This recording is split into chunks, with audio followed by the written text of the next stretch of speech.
Hey everybody, this is Nick Morrell with Audio Video Export. It's a pleasure to be able to be with you today and share one of our great and phenomenal brands that it is that we carry. You know, the Audio Video Export, we only carry tier 1 brands, and DoorBird is no slouch in that sense.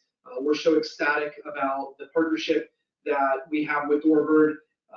It is a great integration product and partnership that we've got, and I have the pleasure of having Gary and Daniel with us from DoorBird.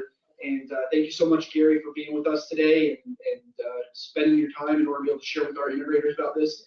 One of the things that I personally love most about DoorBird, not only is it a product that's reliable and good and has a really small defect rate, but the fact that it integrates so well and easily with so many other different things, that's where Audio Video Export really specializes in, being able to get all of these different components for all of these other different areas and being able to bring them together. And that's one of the reasons that I love DoorBird as our #1 solution for video doorbells and access control, etc. So great. Thank you so much for being here with us, and you as well, Daniel. And you know, for all of those who are here with us, you know, there is a question box, just a little bit of maintenance on there. So there's a question box. If you have a question, feel free to ask whatever it is that you need. If it's appropriate, I will either interrupt Gary or you know, say, hey, well, you know, we're going to answer that towards the end of the presentation, or we've got a Q&A at the very, very end that we'll hopefully be able to answer whatever is pending. Gary, without any further ado, thanks again for being here, and we're in your hands. Great. Thanks, Nick. I appreciate it. Well, thank you for attending. And again, my name is Gary Corsale. I'm with DoorBird. And one of the things I'd like to do is start, you know, with a quick overview, and we'll move into some more technicals of it. But I really also want to give you some ideas and some hints and tips of some projects and things that'll help you kind of, you know, understand the DoorBird ecosystem. So we're going to kind of move forward with this, you know, an agenda. I'm not going to get, you know, too detailed and read every screen for you, obviously, but we're going to get into how does it work and some of the features, whether it's access control and some of the accessories. But you're going to see very quickly how this ecosystem gets put together. So a quick introduction. Again, I'm Gary Corsale. We have a team here in Jacksonville, which has a tech support, sales and design support, as well as our San Francisco flagship office for the U.S., which has the same the same functionality. Just a quick caution for you that, you know, we're a smaller team here in Jacksonville. Our main team is in San Francisco. So from a tech support standpoint, we've got 2 guys that start at 9 o'clock in the morning East Coast time. And then when noon hits, we have a full complement of tech support guys. So if you can email them questions, or if you can wait till noon, you'll have a better shot of getting to a larger complement of guys. But at this particular point, you know, if you have a question and you leave a message for us, we strive to get back to you. As a dealer, we get back to you hopefully within the next, you know, within that day, if not the next day. But you know, you are our priority as far as tech support. So we were founded in 2014. Our first product was in 2015. It's called the D101. And the D101 was a very basic model camera, one doorbell button, but the ability to have one relay control to open up a door was a game changer in the marketplace. And that allowed us to kind of grow the business to where we are right now. And you'll see some of the interesting iterations of our product as we move forward. So why DoorBird? Made in Germany. We have a factory, we have a production facility. Everything is shipped from Germany to the United States via air. So you know, it's a very quick turnaround time for a distributor to get product and stock it. Obviously, your distributor has you know, product on the shelf. And if there's any special orders or any special considerations, we work together as a partnership. You'll call me and I'll call Nick, and we come up with a game plan, especially if you got larger projects or you need supply chain or logistic issues handled. We handle that together. High quality materials, stainless steel. We've got multiple finishes and formats, which we'll talk about. Super easy to install. We have surface mount, flush mount versions, and a full range of colors and options that you can customize. And the last piece on here is a free app and no monthly charges. I mean, this is the key feature to you to our product. We house or host the servers. We charge nothing for licensing. There's no charge for the app. There's no charge at all for the customer to you, and it's a compelling advantage to our competition. So the basics is how it works is very, very simple. The DoorBird unit is an IP device which plugs into your network, and there's some caveats. I'll kind of go over and say that most of our devices, and I would prefer that you hardwire the devices, although we have some devices that are Wi-Fi as far as our door stations go. And but given the opportunity, running a Cat5 to the unit is probably the best solution. And we'll go over why, because obviously bandwidth issues, etc. But the concept here is that the unit plugs into your network, that our unit talks directly to our server, and our server then pushes out push notifications. So there's no network configuration that's needed. There's nothing to do. You plug the unit in, it contacts our network, you learn it into the app, and it's rocking and rolling. So that's the basics of it. So never miss a visitor. We all know the competitors out there. There's a boatload of them, but we give a lot of unique features and a lot of value for what we provide. But the concept is the same. Someone presses a doorbell, you get a push notification. From that push notification, you can just quickly touch it. It opens up the app. You go into full duplex audio communication, video communication, and you're able to access not just one, but a multiple of relays if necessary. So we'll talk about that as we move forward to some of the advanced features. The DoorBird app also allows you to hook up to 8 individual people or push notifications. So up to 8 people per doorbell button. So when we get into multiple doorbell buttons, let's say you have a 2-family house, the first doorbell button can push notification to up to 8 people. The second one, a separate 8 people, or combinations if you'd so chose. So this is what the app looks like. It's free, obviously, for the iOS or Android application, and it gives you video and audio, as I mentioned, and a relay trigger. There's free video visitor history, and it's remotely configurable. Now, 2 things that are important here is you can program the whole system via the app, or you can actually go to our web portal and program the whole system and do the administration from our web portal. Either way, it works remotely or it works on site.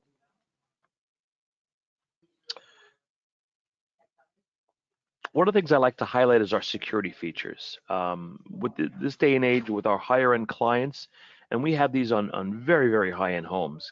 We'll talk about the different applications, but suffice to say that if you're putting this on your gate and you're in $1 million home, you definitely don't want this connected to the Google Cloud. You don't want anyone recording your audio or your video. So we adhere to what's called the GDPR. We are a European product, and that stands for the General Data Protection Act, or General Data Protection Regulation.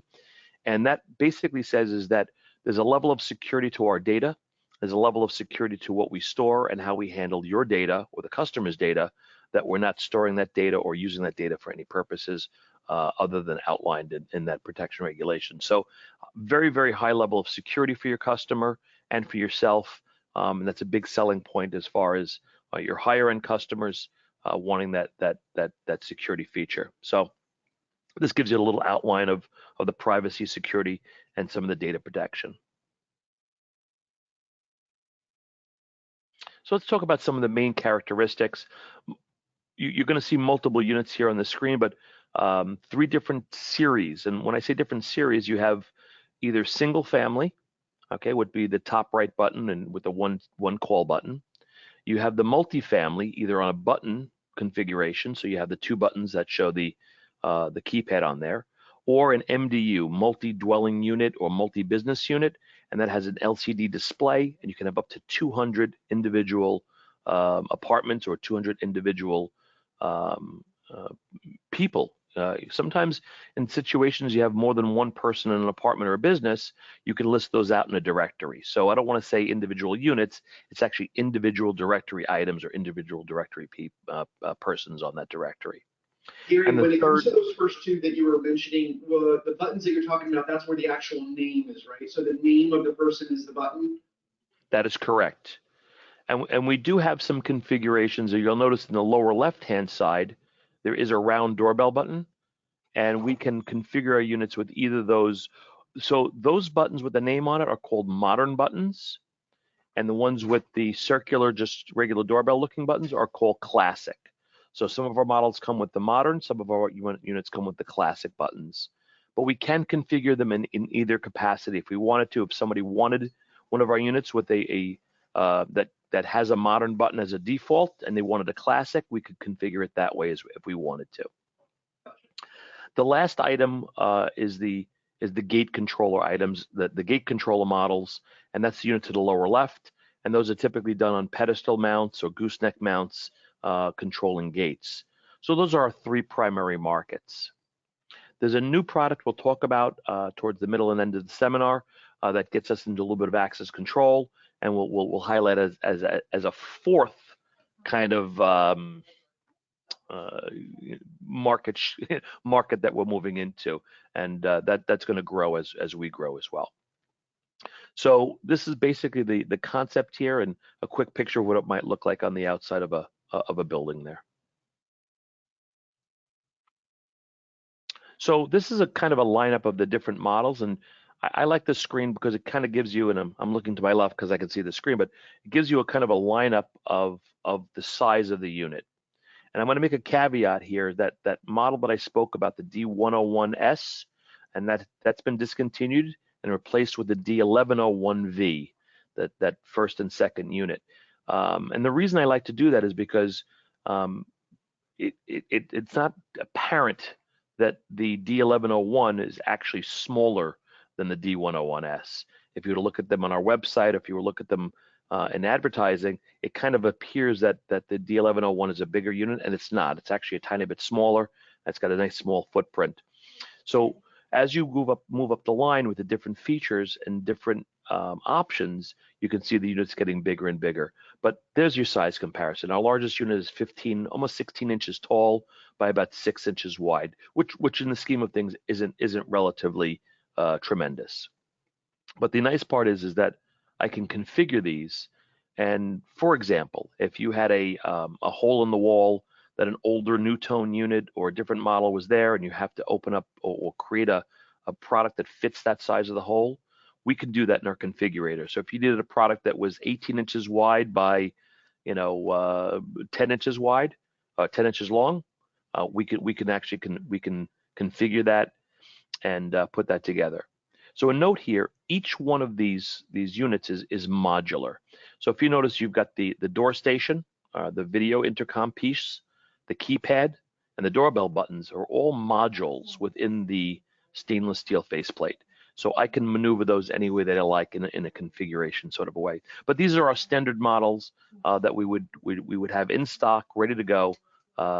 If you did a configured unit, unfortunately, it could take up to a month to build out a special configuration, but we can do anything you like in colors and styles. Okay.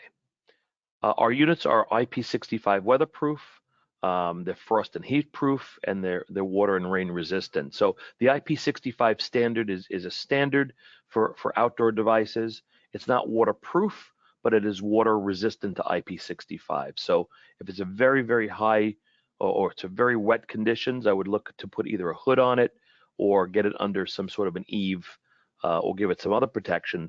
But for the majority of the bulk of the applications, the IP65 is a standard feature for most outdoor electronic devices. Now, in the case, Gary, of the IP65, I know that we've got some options that are available for saltwater resistance.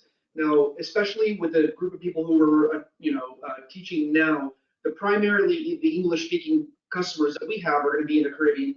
So generally, relatively small islands. Most of them are going to have some level of salt spray, especially as we get into this more expensive homes. How does DoorBird handle that? Great question, Nick. So we in our standard product line, we have two finishes. One finish is called the V2A, and that's our standard stainless steel format.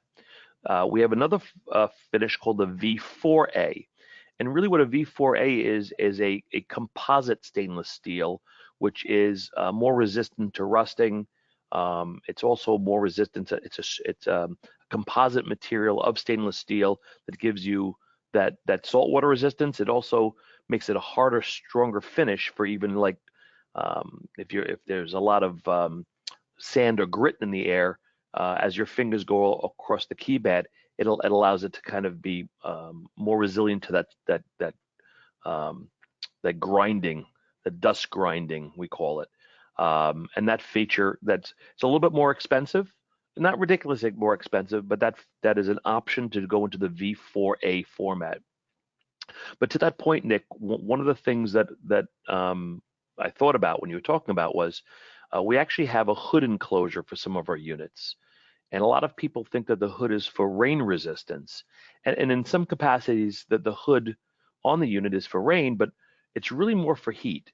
So if you're getting into subtropical weather and you've got a lot of sun bouncing on the unit, the hood is an overlay to the whole unit. So you have your main unit, and the hood is a full piece of stainless steel that encloses it, but it also gives it an air gap. So when the sun's beating down on it, it's beating down on that first piece of stainless steel, and then the second piece of stainless steel is kind of like has an air gap between the hood and the unit. So I like to use that in warmer climates or sunnier climates, especially down in Miami, down South America. The hood is a great option, not only for rain resistance, but for heat resistance as well. So I'm always going to suggest a rain hood. That hood is available for both the flush mount models and the surface mount models, or is it just for the surface? Just for the surface mount models have a hood option. Okay, all right. Now, and final question while we're talking about just the IP ratings and whatnot. You look over the website and you show the D1101V, right? I'm assuming that if I remember right, we've got a drop-down menu that shows those different finishes and then their corresponding data sheet that can be downloaded, as well as their product number. So I believe you guys use EANs because it's a European company, German, as opposed to SKUs like we do here. That's correct. Yeah. So our standard models that we have in stock are in the drop-down menu. Anything above that in what we call RAL finishes, if you wanted a pink, powder-coated finish, we could do that. But that would be typically done in our configurator, or that would be a special order. We'd work together to come up with a special finish. I have had people that have taken the covers off the units and had them, they want a specific color to match. As I mentioned, all the products within that stainless steel are modular. It can be disassembled. It can then be powder coated to a specific color and then reinstalled. I have customers that do that, but some people like it done from the factory. They want it done directly from us. So it's a fielder's choice. It's a lot easier from us. Obviously, you could just order it and have it delivered. Other than that, you have to have it disassembled, sent off to a powder coater, and done that way. But either way, it'll work. Shipping times are usually really good with you guys. It's about a week and a half to come all the way from Germany, and it's nice. But how much time extra if we have to do some sort of a custom order? Obviously, depending if it's a large custom order, that would be different. But if somebody wanted an off-color powder coat on a D1101V, how much extra time are we looking at? Usually between, I would say, on an average, just under a month. Could be 20, 22 days. Depending upon the product, but I've seen it go out to 37 days on a real special color and a special project. But if you said a month, we're pretty accurate. Okay, that's fair. Thank you. So we kind of touched on access control, and access control is really a subject that is kind of confusing to some people. So I'd like to call this, instead of access control, I'd like to call this more door control rather than access control. Access control really starts to get into visitor history, like long histories, being able to create user groups, and having some advanced features. We're really not in that advanced access control world. We're in more of the basic access control world, or what I like to call door control. So things like a key fob, I could present the key fob. We have RFID readers in some of our units. Present the key fob, open up a door. I have a keypad module, punch a code, open up a door, or a fingerprint reader. And we can have up to 50 fingerprint formats, not formats, but 50 fingerprints can be stored in the unit to open up a door. So these are nice features, but it's not an access control system. But some of the features that we have lend ourselves to merging with access control systems. So if I did have an access control system in the building, because I could integrate this into an access control system, I could have the best of both worlds. I could have an intercom system. I could use my access control features. I can then marry that into a larger access control system. And we'll talk about that in a couple of the future slides here. So let me get into some of the units real fast so you can have an overview. So we have two models. We have the 11 series, the D11 series. And it's I don't want to say it's a basic series, but very limited in customization. It's a 1-2 buttons. We have a fingerprint version of it, but not much more than that. If you wanted 5 or 6 call buttons, we have to go into a different series. If you wanted a higher level of custom colors, we'd go into the D21 series, and we'll get into that in a minute. But for your average job, your average business commercially, the D11 series is a perfect application for a single call button application. I can either get it in a flush mount or a surface mount. I have all these nice features in here, a motion sensor. I've got geofencing. I've got a camera built in with night vision. You'll notice that which is very interesting, is that this unit actually has a 1080p camera. And we're going to talk about why the D21 only has a 720p. But this has a little bit of a higher resolution camera. Again, more for a residential type use, more for a smaller business type use. I don't see if there's anything else on here that might be interesting to kind of highlight here, but oh yes, it only has one relay, so that I knew there's something very important. So yeah, this unit only has one programmable relay, so that's the factor that makes this the D11 series. I'm sorry, Nick, go ahead. No, you had mentioned before with regard to the integration that we could call up to 8 devices, right?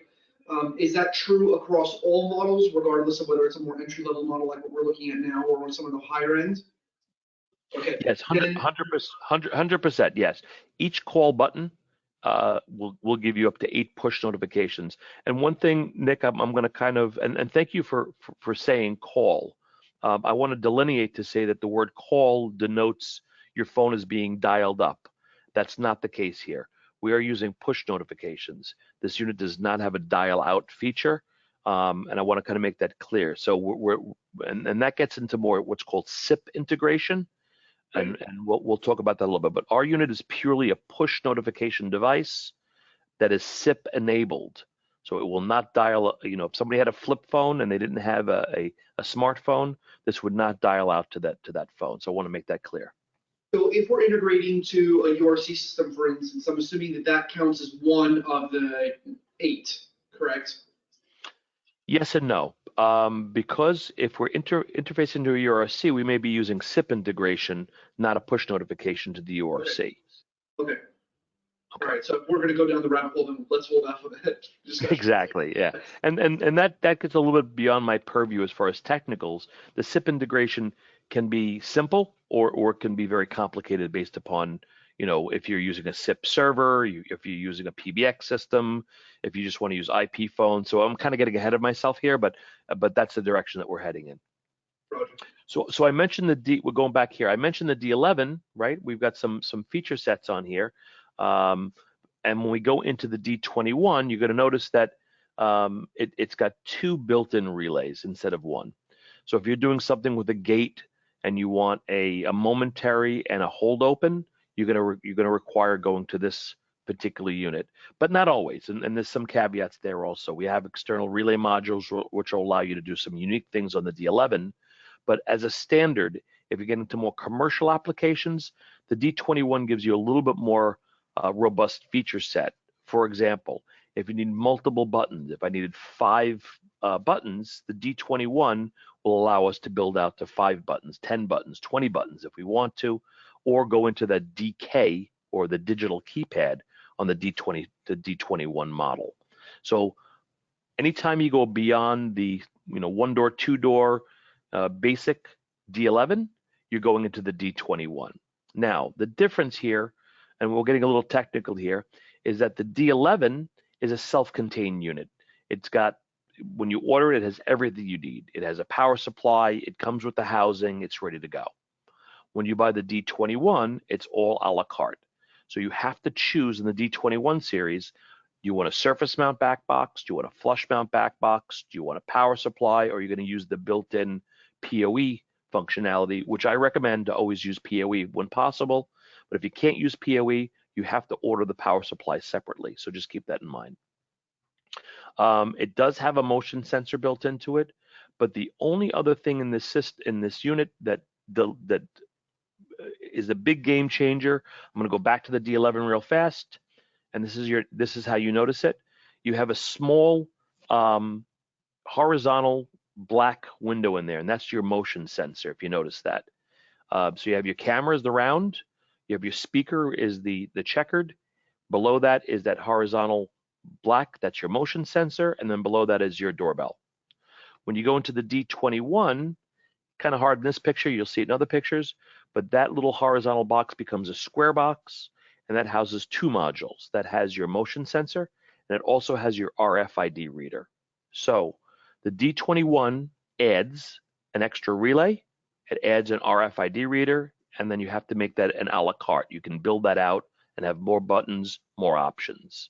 So the D21 is typical to go to for commercial applications. The D11, I don't want to say typical, D11 is more prevalent on higher, residential applications. Any questions there? No, I think you got them all. I think there's a question about some nomenclature and whatnot, but I know that we talk about that a little bit later. Perfect. So technical features of this unit, and you can now see that in the lower right-hand screen, shows you that square RFID reader. So we've got night vision, two-way audio, we've got the motion sensor RFID reader. Some models have a keypad. And again, depending upon how you order it, I can have a unit with or without a keypad. Everything is modular and based upon how you order it. Now I'm going to explain how the ordering process goes, but it's very simple. IP65, as we mentioned, they are all PoE devices. And then we have obviously the multi-tenant options, which we'll get into. This typifies. I gotta tell you, Gary, I know that we don't really harp on it a whole lot, but the fact that we're IP presents a little bit of a challenge because we have to run a cable. But I love the fact, from a security perspective, that we're guaranteed that we're going to work. We don't have to worry about internal walls and Wi-Fi preventing that signal from getting to outside and getting those push notifications, or on some brands where you'll get a motion notification, and by the time that you're actually logging in, the person is already gone and you have no opportunity to be able to do or say anything. So I love the fact that we have a PoE built in and that network cable hardwired in order to resolve so many problems. Nick, you brought up a great point. I mean, sometimes, you can't get a PoE, you can't get a cable there. So people ask me, hey, can I do it with point-to-point wireless? The answer is yes. As long as I can get a network connection there, I'm good. But if I'm doing point-to-point wireless, for example, then I may need to plug it in and get localized power at a gate, for example. And then I may have multiple ways to get my data there, and that's fine. We can do that. Obviously, when I say hardwired connection, as long as you've got the bandwidth and speed, you're connected to a good network, you're absolutely fine. So let me jump into this here. So in this scenario here, I've got the D21, and you can see the D21X. And the reason I put the X in there is because I could have multiple door buttons. I can have a D2101. The 01 would indicate one button. D2105 would indicate 5 individual doorbell buttons. So the D21 series is my most customizable. So I have my door station. I can choose a flush mount back box. I can choose a surface mount back box. And if I do have a surface mount back box, obviously, because if the sun is beating on that whole back box and the whole unit, if I put that protective hood on there, you'll notice it's an actual full enclosure. It doesn't replace the surface mount back box. It's in addition to. So there's about a 1/4 inch or an 1/8 inch air gap when you put the back box on. Actually, you'll mount the protective hood first, you'll mount the surface mount back box in it, and then you'll install the door station. And there will be a little bit of an air gap between the protective hood and the surface mount back box. And that gives you that extra protection. So that's the concept here. Now, different models have different form factors. We're still dealing with the D21 station. So I can put it in a horizontal fashion, I can put it in a vertical fashion, and here's your delineation within models. So if I'm looking at the left one, it's a D1101KH. That's the 11 module, that's the D11 module. It's got one button, it has a keypad, and it's in a horizontal format. So that's the D11 module. When I get into, and I can only have one button on that one. When I get into the D21 series, I can have a D2101, so it's a D21 module, one button, keypad, horizontal format. The one to the right, D21 module, one button, keypad, vertical format. But if I ordered a D2102KV, it would have two doorbell buttons on it. And that's where you can start to get more customized on here. If I chose not to have a keypad, I would order a D2101. I'd eliminate the K. It would be a D2101V without the keypad.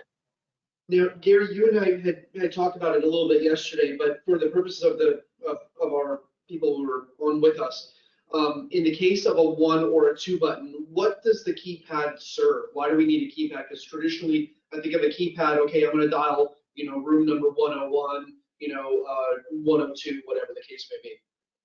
Yeah, so in this configuration, the keypad is just an access control device. So Gary puts a pin in of 2468, and I could tell that pin number to trigger relay number 1, or I could have it trigger relay number 2.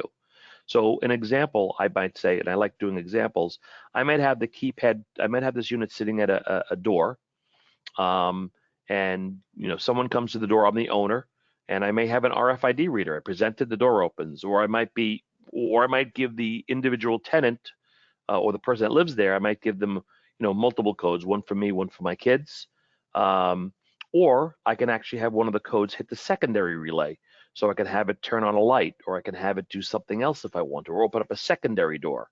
So the code can be tied to a relay, and I can also add even more relays. So I can have one code hit relay number 1 on the unit, another code hit relay number 2 on the unit. I could have another code hit an external relay somewhere else if I wanted to. So we're going to get into some of that flexibility because it all ties together, and we can talk to any device on our network that we want to. You can come up with very unique scenarios as far as triggering relays.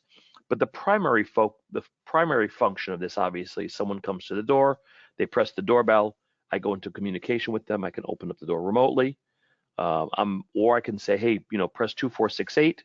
They open up the door, and later on I can go back in my app and I can delete that code if I want to. So I can add codes and delete codes at will. If I'm expecting someone, I can give them a temporary code. Well, I'm like, you just got my brain going, so the wheels are spinning now. And so I'm thinking we could put a code with a relay that then connects to, again, thinking about integration on a larger scale with URC.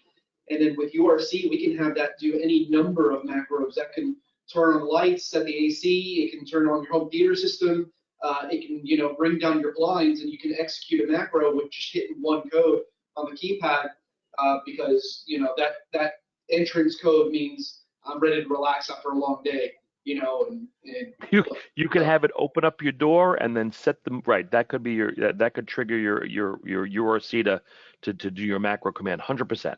You can have either the same code that opens the door can run your macro, or you could have a separate code to run your macro. That's great. So this is going to kind of tie some of that stuff together. So you have your modules, right? Your D11X, okay? That's your, very, I don't want to say limited, it's a bad way to say it, but your D11X module, it has one built-in relay. And then you have your D21 module that has two built-in relays. I'm going to talk about that A1121. That's the one that the bronze-looking unit, the darker-looking unit to the left. I'm going to talk about that separately in a moment. And then we have our A1101. That's my indoor station. And my A1081, that's my relay module. So if you wanted to trigger multiple relays, I could add that relay module and hit any one of those relays at any time that I want from my door station and from my app. So if I had my app open and I want to trigger relay number 3 on that door controller, it would show up as a line item. I could call it lights. I could press that, it'll trigger relay number 3 on that module. But here's the very interesting part about the way we operate. All of our units are MAC addressed. They all talk back to our cloud, which means I can then put that individual relay module on a separate network. It does not have to be on the same LAN. So if I had an outhouse that was across the street, a barn, and that had a separate network, I could take that relay module, I could plug it into that network, but I can associate it with the unit at the front house.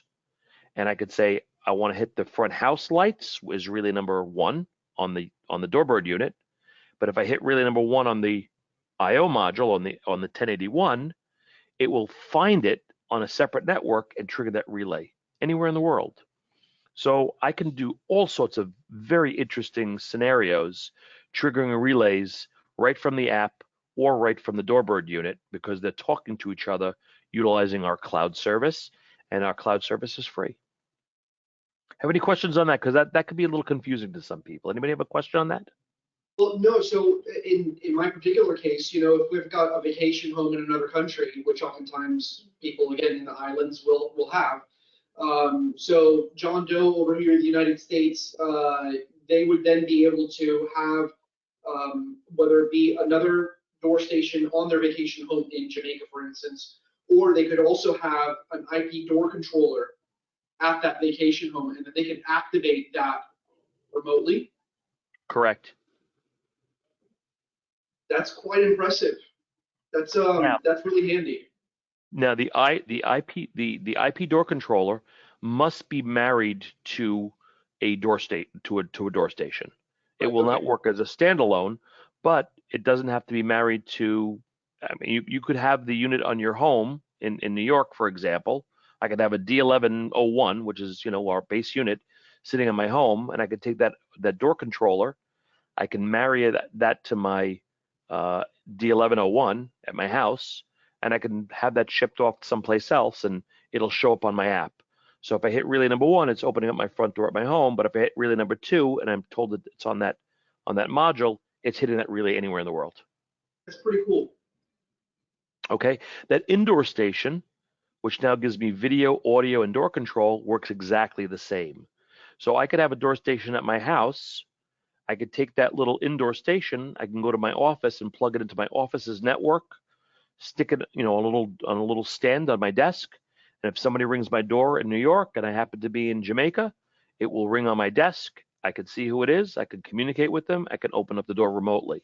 And we're managing that all at no cost via cloud. And that's, again, what in that case, the indoor station, it's going to be one of the 8 notifications.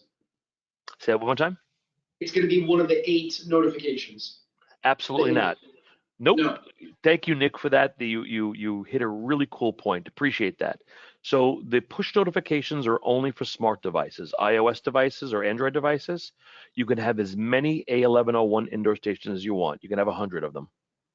Can you pair that A1101 with various different door stations? All my door stations are compatible to the A1101. So here's another scenario. I have an application where I have a location that has multiple warehouses. So they've got 10 warehouses in a certain area. They put the D2101, right, one doorbell, and they paired that to one indoor station at a guard location.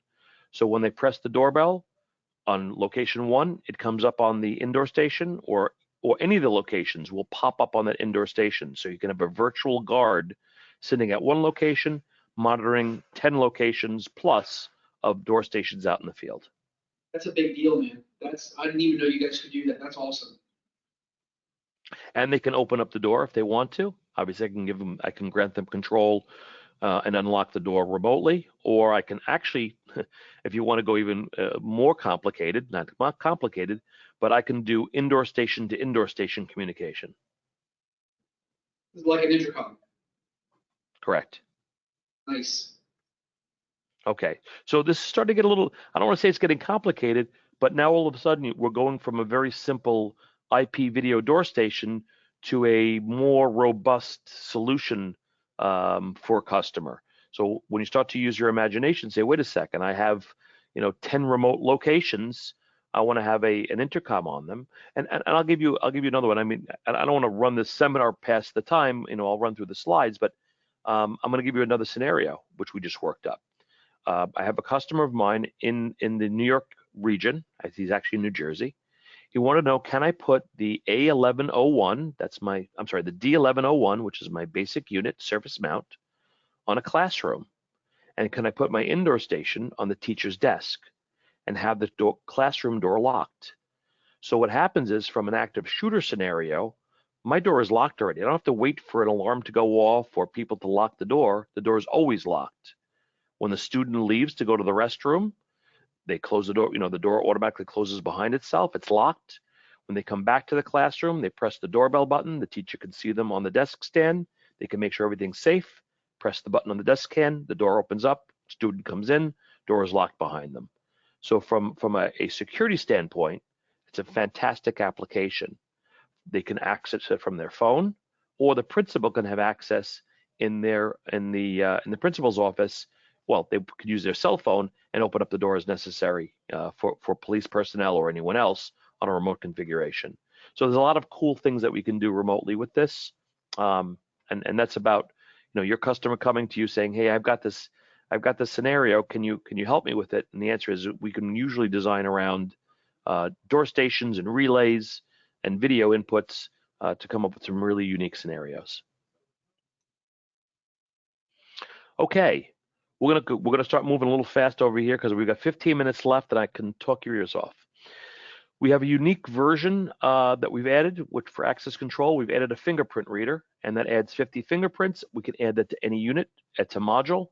I typically I have this at my office here. It's great. I run out to the into the hallway, or I go down to my car. I want to come back to the office. I don't have my keys for my office. Present my finger, door opens up for me. It's just a great commercial feature, or even a residential feature. You want the kids to come home. That if you take a look at that first unit, the D1101FV, you could put that on your home. Your kid comes home from school, they don't have to worry about keys. They put their finger on the unit and the door opens up for them. So it's a nice security feature, allows them to gain access without worrying about keys. As I mentioned, fit finishes. So we can configure things in multiple colors, multiple formats. We can engrave buttons. We can really have a very unique customized solution above and beyond what your standard items are. And that's something you'll work with Nick and myself, and we'll come up with solutions for you. But again, we can almost do anything that we need to do to solve your customers' needs as far as an aesthetic view. This is a unique unit, and we had mentioned that we've got these gooseneck units, which are meant for gate operators. All of our units will work on gates. They can all be mounted in surface mount boxes, on pedestals, and they'll all work in that capacity. But we have this one unique unit, which one of our main competitors, it's been in the business forever, Door King, had a model called the D1812. And we came up with this unit as a retrofit. So you can keep the housing in place, take the faceplate off the D1812, retrofit this. It now becomes an IP video door intercom with all the bells and whistles of our ecosystem, and it's very simple to deploy.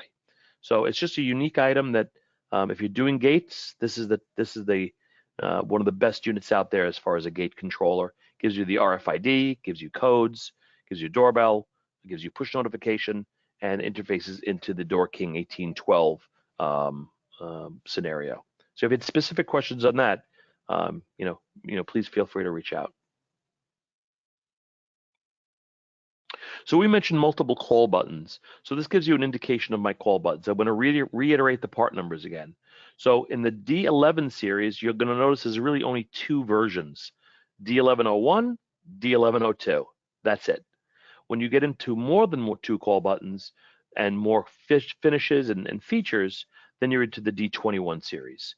So a stock item that we have in stock is a D2106V, D21 module, 06 or 6 buttons, V in a vertical format.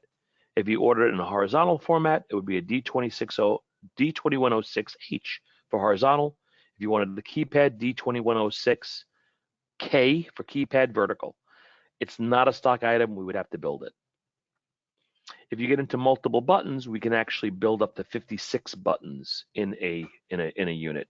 I have not done any projects with more than 20 buttons. If you do more than 20 buttons, we typically go into my directory unit. In some scenarios, you may want to have the 20, 30, 40 buttons as a retrofit to an older, maybe new tone system of something of that capacity. But 99% of the time, people are retrofitting into my digital keypad model, and that's this. So not only do you get the benefit of a sleeker look, you get the benefit of 200 users. I'm going to give you a little hint that by next year, this same model will carry 500 users, and there will be no charge for the upgrade. We'll push it down to the unit. It's ready to go. So it does have the RFID reader. It's got my camera. It's got 2 relays. And if you'll notice, I've got either 2 formats. I've got the vertical format or the horizontal format. It can be surface mounted or flush mounted. So that's basically the multi-resident or multi-tenant model that we have available. So going back here, you have your buttons. I believe if you go more than 8 to 10 buttons, you're probably better off going into the D21 series from a cost benefit standpoint. It makes a heck of a lot more sense to go into that digital directory. Now, as you can imagine, if I've got 200 users in this directory, that means 8 push notifications per user. That's a lot of programming to be done, and I would recommend not doing it from your iPhone. I would recommend going to my web browser. It's webadmin.doorbird.com. You put your admin credentials in, you could program the whole unit from anywhere in the world. Any questions on that? No, everything's crystal clear. Okay, let's get into some of the accessories. We spoke about the IP door controller. That's your 3 relay module. Couple of things. That is a PoE powered device. It is remote. You can plug it onto a network anywhere. It also happens to be Wi-Fi. So sometimes in an ecosystem, you want to protect your relays. Imagine you've got your door, your outside door station. Well, technically, somebody could rip that off the wall, get to the wiring, find the door controller wire, and touch them together and open up the door. In this scenario, I can eliminate those 2 relays on the door station, take this I/O controller, put it in the secure area in a server room, and control the doors remotely. So that's a design consideration. Some people don't mind having the relays on the door. It's not that big of a deal. Some people are on a higher security application. They're going to use the the door controller for that high security, especially on gates where that gooseneck mount is out in the field, 200 feet away from the home. Somebody starts messing with it. You don't want them to get to the wiring and being able to short the wire and open up the gate. I'll take that intelligence and I'll put it behind the gate, or I'll put it in the home. I can also remote the IP chime. Remember we talked about being able to put this anywhere? The answer is I could do the same thing with the IP chime. It is a Wi-Fi device, so I can connect it to the network, and it is MAC addressed. So what happens is once I press that doorbell, this thing will ring no matter where it is, and you can get notification. Some people opt to put the indoor station. Obviously, I want to be able to interact. This is just maybe for a warehouse scenario or a guard knowing that somebody's pressed a button. But typically people will use the indoor station because they can get the video, they can interact with the person, and they can open up the door remotely. This is IP door chime is just an option. In the event, though, that somebody has an existing analog, we do have a connection on the door stations themselves to ring an analog system too. Yes. So you bring up an interesting point. So in the case of a D11 that only has 1 relay, you couldn't open up a door and ring an analog notification device. You'd have to use the D21 series. It has 2 relays. 1 relay would trigger the door lock, and the other relay would trigger for rigging the existing doorbell. Or you can use an IP door controller, and you can use that as well and give you the extra relays that you need. But the answer is that it's as an external doorbell, you need a relay, and you have to task a relay for that functionality. Oh, very good. We sell the RFID key fobs. They are standard format key fobs, so you could source them, as a third party, but we do use a higher level of encryption, so sometimes they're harder to find. For example, we're using the MyFair DES Fire This specific version of it, but it's sometimes a lot easier just to kind of order our 10-pack, but you can get them separately. This last piece over here, the 2-wire Ethernet PoE converter, is a very hot item. You've got scenarios where you've got an existing wire going out to, let's say, a door station for a gate operator, and there's nothing else out there but a 2-wire. This will convert 2 wires into an Ethernet and power. So it will send data and power over 2 wires. It's sold in 2 pieces, a transmitter and a receiver, or sender and receiver, and you'll plug one at the PoE switch on one side. You'll connect it to 2 wires going out about 300 feet or so. It will then break that back out to an RJ45, and you'll plug that right into your DoorBird. You can use this for cameras. You can use it for any network device. So this is a very popular unit. I recommend having these in your truck for the situation that occurs, which always does. There's my indoor station. My indoor station has 2 flavors, black and white, and it can be wall mounted or table stand mounted. And as I mentioned, this is a PoE or powered device. When you do get it, it does come with a transformer, but you can power this PoE if you wanted to. I have a lot of people that will just bring all the wires back to a PoE switch. It's much easier from an infrastructure standpoint. It does have Wi-Fi, so you can just pop it on the network. Again, you need a pretty good Wi-Fi. We're dealing with video and audio, so you want a decent Wi-Fi signal for this. As opposed to the I/O controller, going back to the I/O controller, if you did put that on Wi-Fi, that's a simple on-off command, not a lot of data. So I'm a little bit more comfortable having this on Wi-Fi if necessary, whereas this one on Wi-Fi, you're pushing video and audio and door release control. So I want a pretty good Wi-Fi signal strength. That's a good point, Gary. We carry Luxel and recommend Luxel to all of our integrators. And so without a doubt, good Wi-Fi and good networking is imperative in any AV system nowadays. More and more devices. Critical. This is just a layout of the terminal strip. Not much to see here, but if you see the terminal, the Ethernet and PoE terminal, we provide the unit what's called a dongle, which allows you to plug into those terminals, and it gives you the RJ45. So some of our units have a built-in RJ45 jack.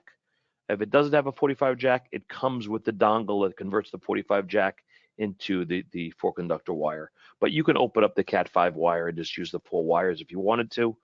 Most people just terminate into a 45. We spoke about the IP door controller or chime, and configurable via app worldwide. So multiple ringtones. For example, if you wanted to delineate between doorbell 1 and doorbell 2, I could have 2 separate door chimes. Somebody rings the front station, it gives me one sound. The back station gives me a different sound if I want. We spoke about the IP door controller, 3 relays. You can add as many as you like. So if you wanted, again, these are going to show up on your app.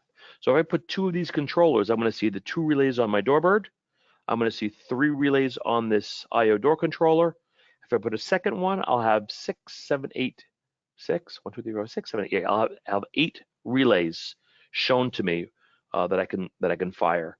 You can do a lot with that. A lot of programming. And these relay controllers do not have to be on the same network. So I could have one on one side of town, one on the other side of town. They'll all show up in my app. I could fire relays. I could rename them. I could do whatever I like with these relays. This talks about that 81071 controller. Again, if you've got an older system that's got 2-wire cable, I can utilize this to upgrade to my unit to give me my Wi-Fi over 2 wires. And that's exactly what they look at. They're not that big, quite frankly, but the size it's in millimeters, so I can't even tell you how big that is. Okay, and this is the last but not least lineup. And I mentioned that we're getting into a little bit of access control. This is a brand new unit. It is standalone access control device. And we had been asked for this for quite some time. You've got your door station in a commercial application. They may have a bike room, or they may have a secondary package room for deliveries. You can add this little module. It's very small. If you want to take a look at the size here, okay, It's a little surface mount device. I could do it in a flush mount version as well, but it has an RFID reader and has a keypad. I can have up to 500 codes or fobs on this thing, and it runs on PoE, and it works within the DoorBird ecosystem, meaning your app. So here's the functionality. I can put this on a door with a Cat5 wire. I can have the door locked. I can punch a code in, open the door. I can present the fob, open the door. I can open up the door with my app. So you can have as many of these as you want on the system. And it's basically a standalone unit. You do not need it does not have to be paired with the DoorBird IP station. You can just buy it as itself. So this totally standalone. You could use this for almost any application that you want. Any questions on this? It's really very straightforward. I believe that I'm trying to think of the company. IEI makes a standalone unit, and there's a couple of the brands that make standalone keypads. I believe we're the only standalone keypad that is app driven and PoE. I might be wrong, Nick. In this particular case, the use case for one of these as opposed to a full-on door station is just to be able to save a couple dollars because you don't have to worry about the camera and the IR and all of that stuff? Or is there another competitive advantage of having that as opposed to a full-on door station? Yeah, I think that's the competitive advantage is that it's less costly, and for areas where you don't want video, you just want a little access control, an IT room, for example, or a package room where you don't necessarily need video.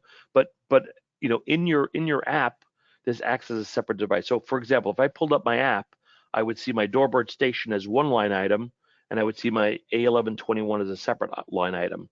So I could click one, see video, interact with it, or if I click this one, I can just I can trigger any one of the two relays on it. It's just a way to give you a quick access control option. Now, something interesting on this as well, I had a customer the other day talk about it. He wanted dual authentication. And I thought, well, this doesn't really do it. And then we came up with a solution. Because it has two relays, I can test the code to trigger relay number one. I could tag the fob to trigger relay number two. I could wire it in a series configuration, and relay number one clips, relay number two clips, completes the circuit, and I can open up the door. So it kind of gives you a pseudo dual authentication. It worked for him in that application. Just was a cool way to accomplish what he needed. That's pretty creative. Never thought about that. So build your own DoorBird is our custom configuration. I'm not going to get into that too much, just so you know it exists. We have a configurator tool. You can go in there and build it. I wouldn't do this without my help or someone from my tech support team or Nick's help, because it can get a little complicated. If you configure the unit and you buy it through Nick, there's no returns on configured units. So if you make a mistake, this is measure twice, cut once. In here you can load existing projects. You can see and change colors on projects. We have a gallery of units, but again, this is not for anybody just off the top of their head doing this. I want you to work with Nick and myself. Multiple colors, as we mentioned: bronze, titanium, multiple RAL colors. Again, if it's not in my standard list of colors, it would be in my configurator. And then we have, and we're going to kind of start pushing here because we're close to 1 o'clock.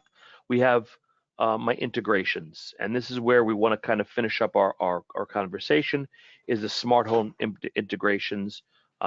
We integrate into Control4, RTI, Elan, and obviously our URC is one of our partners as well. So because we have an open API, we have all these integrations. It's very, very simple to connect this to those integrations, as well as SIP integrations, as well as API integrations. So for an example, if I integrated into well, we actually gave the example earlier into the URC, we can run macros if we wanted to, or you could do individual API calls to make it do different things. And really what we're doing is we're just controlling the door. So that particular point on the URC, if you want to have the door open on a specific macro, you can have that call go to the DoorBird. It'll open up that door on that particular call. Our units are also VMS and NAS network attached storage compatible. So we use an ONVIF stream or an RTSP stream to record constantly with those cameras. So if you do this, your door station becomes another camera on your video surveillance network. You plug this into you basically give it the IP address, and now you're recording that camera 24/7. It's a great solution for if you're doing surveillance on the property and you want to kind of make that a nice integrated system that allows for your integration. Whether it's, I showed Dawa and Hikvision, two top brands, but any NVR or network attached storage will be compatible because of our RTSP stream. Well, it's also because of the ONVIF certification, right? So we sell IC Real-Time, and we can record any ONVIF camera on our IC Real-Time that's on the network. Correct. That's 100%. So, we do have a page on our website which is called Connect, and you can get into the white papers. You can get into some of the details on these different integrations. Obviously, each integration I'm going to highlight, Yale, for example. If you're putting a Wi-Fi Yale lock on, we can integrate that directly to my app, meaning I can open up the front door of my business. If I had a Wi-Fi Yale app, it'll show up in my DoorBird app, and I can open up a Yale directly from my app. Some of the integrations aren't as robust. It'll open up my app. I'll open up my front door. If I open up a secondary door, it will link to that other app. So it's really the level of application that we have, and each one is a little bit different on the smart locks. On the video surveillance side, as you mentioned, as long as there's an ONVIF stream, we have no problem. New integrations every day. And if your customers are savvy, we actually have as I mentioned, an open LAN API integration. I can give you that information, give you what the calls are. You can write your own integrations if you want to. So if you have that level of technical knowledge, you can write your own applications if you want to. Very, very simple. The last piece of the puzzle is IP phone connectivity. So we've tested the Grandstream and the Yealink, but if you have any particular brand, and going back to your point, Nick, this does not take up any of the 8 push notifications. So if I wanted to have 5, 10, 15 Grandstream phones that ring, I can see who's at the front door, pick it up, and then press, let's say, #9 to open up the door. The answer is you can do it. And you can do both. I could do 8 push notifications, and I could do 10 Grandstream phones. I could do 10 indoor stations if I want to. That 8 limit is only for push notifications. Hopefully that's clear. There's a lot of online information on the SIP protocols. If you're into SIP and you know about SIP, you know more than me. If you don't understand SIP, there's some information online. Nick can probably help you on the SIP integration, and my technical support team has a little bit more information on SIP integration. But SIP integration is really for what's the old POTS lines. That's old school. Sometimes you have to do it in an older building. They've got telephones they want to ring. Obviously, you're not going to get video. The phone will ring. You'll be able to answer the phone, talk to the front door station, press 9, for example, to open up the door, and that's going to be your level of SIP integration. SIP stands for Session Initiated Protocol, and we're SIP enabled. We don't dial out. So there'll be third-party applications potentially that you need to interface to make that work. It could be a Cisco ATA box. It could be a PBX system. It could be a virtual SIP server. Not for this conversation, obviously. Okay, I think I ran through a good amount of the highlights. I think we hit our 1 o'clock limit over here, and let's open up some questions. Look, actually, as the questions came in, either you answered them, or I knew you were going to answer them, or I would ask them a question on behalf of the dealer. So we're all covered. There's just one, lingering there, and for the most part, one of the dealers is asking about the connection to the internet and cloud. And for the most part, most of these devices are going to be connected to the DoorBird cloud, which is how we're able to see them via either the web portal or via the application, right? That's correct. And and I've had some situations, Nick, where the customer does not want to be connected to the cloud. They want to run it as a local application. They'll put a PoE switch in the basement. They'll run a couple of indoor stations to the door station on a PoE switch, not connected to the cloud. The answer is yes, but you'll never get a push notification to a smartphone. It'll only be within the ecosystem of the building, and yes, we can do that. Perfect. And I'm not sure that I understand the question, Reynaldo. It's incomplete. We'll be working with Matter. If there are any questions, just because we're a little over time, and I don't mind that we're over time, we can hang back for a couple minutes. I'm going to stop the recording actually.